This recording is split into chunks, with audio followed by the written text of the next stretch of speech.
MLB at Rickwood Field is a celebration of black baseball. Its past, its present, and its future. It's a celebration of the ball players of the Negro Leagues, the men and women who laid the foundation for each generation to continue the tradition of trailblazing and trend-setting. Willie Mays onto the field. He exchanges an embrace with Barry Bonds. Because baseball is at its best with black players on a diamond, with black coaches in the dugout, with black umpires making calls, and black folks in the front office. Baseball is at its best when it's in the community with black leaders on and off the field, with black fans in the crowd, with black superstars who create legendary moments and superhuman plays. Because our people made this game into what it is today. Baseball was, is, and always will be black. Rickwood Field is an actual place where Negro Leaguers and minor leaguers played side by side for years. Through segregation and through all these years, it's still standing. This is one of the best educational experiences I think baseball fans are gonna have pretty much in my lifetime that's affiliated with Major League Baseball. I've heard about Cool Papa Bell who would hit a light switch. They would say, well, be in the bed before the lights went off. You know, all these things. I'm living it, and it's here. So to actually go to the field where the games were played, I'm looking forward to that experience and just taking it all in, because this is part of my lineage in baseball, a part of our history as America. Because we have to think that Rickwood is in Birmingham, which is the area that was the climax of the civil rights era, right? Where we saw the videos and the footage of black protesters, nonviolent black protesters being sprayed with the water hoses and then attacked by dogs. And so you have these images, and then you also have these players that are now on this field combating that. They're not just fighting for how many wins they can get, but they're fighting for their rights to just live freely as human beings. It wasn't just entertainment that was played on that field. It was a lot of empowerment, and we're gonna really feel it as soon as we step onto Rickwood. But what Major League Baseball is doing by putting the big spotlight is giving Alabamans and people from Birmingham a reason to celebrate themselves for reasons that aren't violence. And that, I think, is as important to the folks there in terms of people understanding that there's a real place behind this and not just stuff that you see in a movie or stuff that you learn in a textbook. Yes, big MLB's putting this big spotlight on Rickwood, and we know the history, but it's not like the field has just been sitting there rotting. It's been in use for kids that are in high school and college.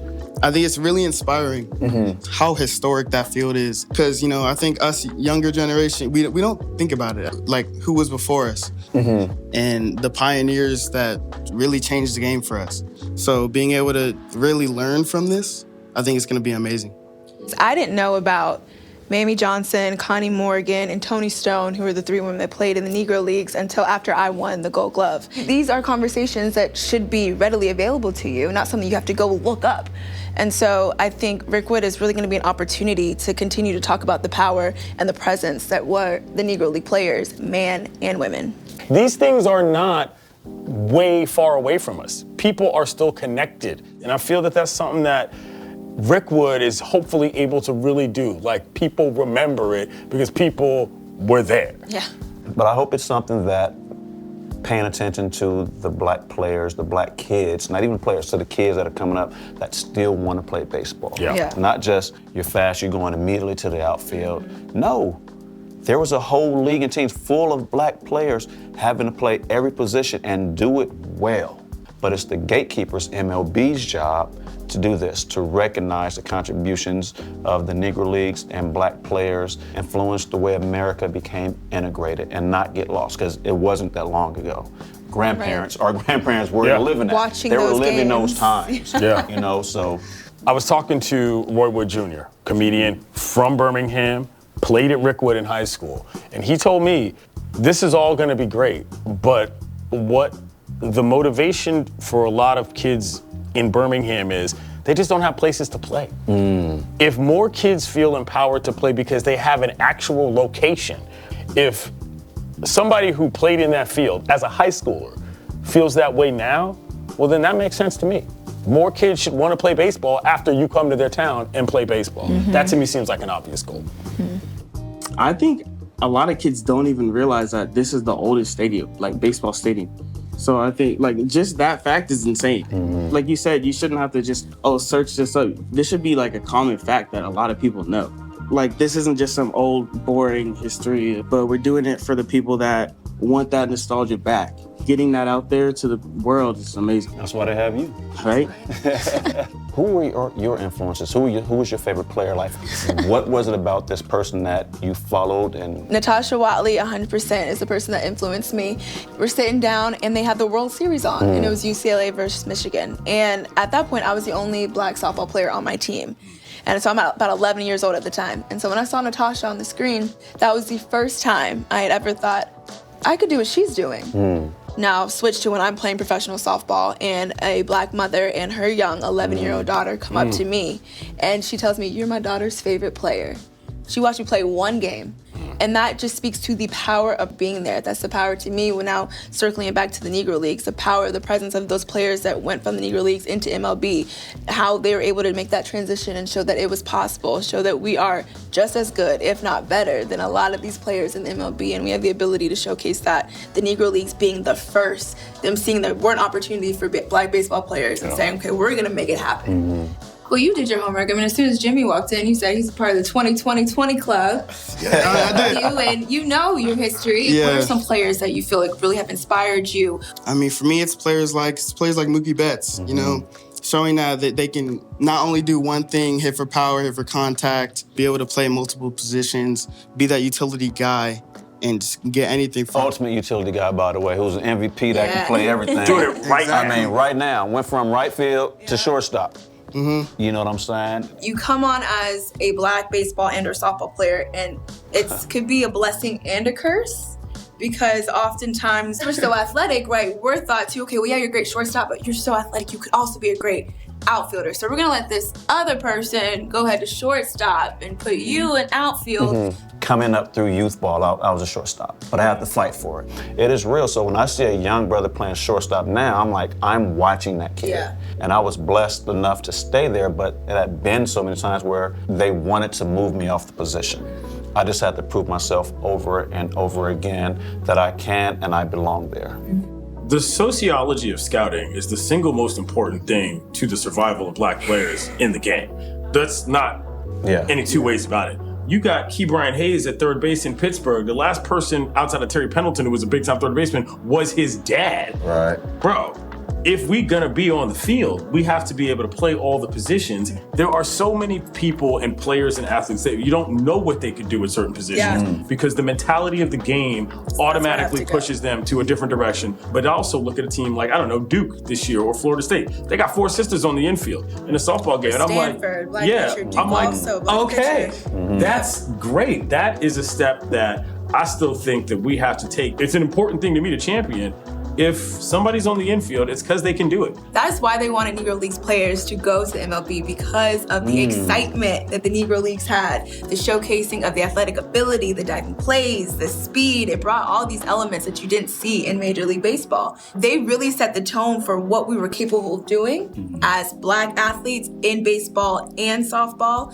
And I think those stories need to continue being told because it seems like people forgot that we're good at every position, and the Negro Leagues proved that. Inside the Southern Negro League Museum in Birmingham, there's a quote on the wall, and it says, "The All-Star Game was invented for Willie Mays." You know who said that? Ted Williams. And so at the top levels, you still see a guy like a Jazz getting all sorts of nonsense online because Being himself. he Euro stepped to the plate after he hit a bomb, which you would think by this stage of life, we've kind of gotten over, or at least we've grown to embrace, but it's still very difficult coming up. And I really do hope that one of the things that we can remember about this experience after Rickwood is that we weren't just allowed to play because people thought it was right. People liked watching black people play baseball better than they liked the big leagues. Black people watching Yes. Negro Leagues. White people were also in the crowds, were also watching Negro League players play. Right. The excitement was palpable. Ken Griffey back, you know, with his hat to the back. He was the ultimate kid. People come to see that. Yeah. But I went yes, to see the game, but to see Ricky Henderson do Ricky things. And I'm sure the fans had the same excitement when they went to go to see Willie and other Negro League stars that played at Rickwood in particular, that when you went there, you want to be entertained. Yeah. I'm sorry, your turn. You got I do want to ask you, you're a young man that obviously still plays. How do you feel about what you are allowed to express and what you're not? Coming from high school, I was just at a high school game, saw some kid hit a bomb, flipped the bat, didn't walk out the batter's box till the ball landed.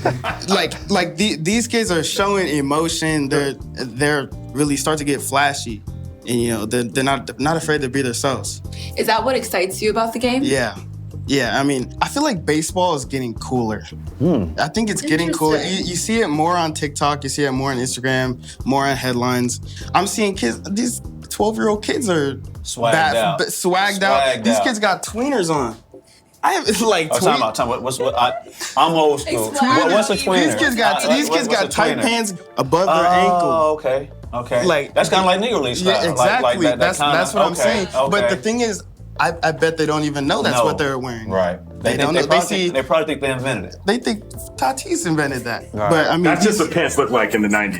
I know, they think they're like, that is the drippiest thing I've ever seen. I've never seen pants like that. Right. I think it's crazy the influence that these kids are getting from these MLB players. I think it's attracting more kids to actually want to play, and they're realizing that, hey, maybe I actually can put my own kind of spin on how I want to play. So that's from the top down. You're seeing the guys do that. So that makes it more acceptable. It's like we have permission. If they can do it up there, we have permission to do it down here. That part of baseball is what makes it so exciting. Softball and social media really started buzzing when I was in college. Like, the best compliment you could give me was, AJ, you are so fun to watch. I love not just the plays you make on the field, but how you do it. And for me, it was all about really expressing myself and who I was and what I liked on and off the field. And all these things that you think are so small and mean nothing mean absolutely everything to the next generation. I mean, absolutely. They're watching every single detail.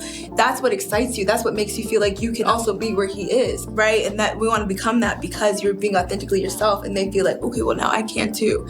And I think that those elements of the game, whether it be your generation with these, what'd you call them again? Tweeners. Some tweeners. What did you call them? We were coming in where we were wearing slacks. Cats would put them under Under the cleat. Right? I'm telling you. And so I didn't wear them under. I wore mine right on top of my cleats. I had the J's.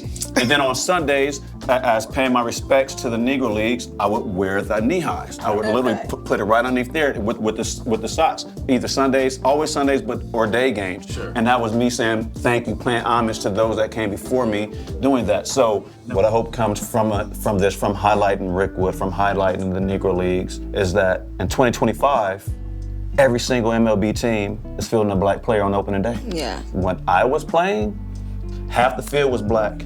We had our own little community within baseball. My generation coming up and making it cool again with AI Donovan. I'm rocking braids, trying to change that culture to now, kids that are watching this game, this series, and that are learning about it, say, you know what, I want to make the difference.